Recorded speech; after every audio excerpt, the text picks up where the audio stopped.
قل إن الأولين والآخرين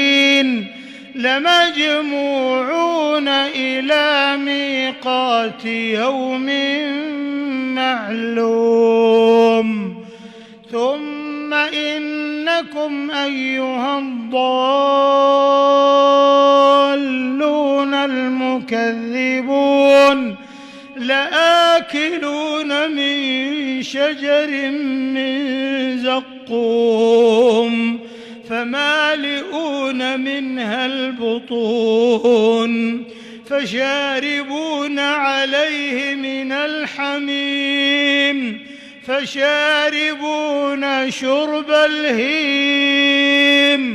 هذا نزلهم يوم الدين نحن خلقناكم فلولا تصدقون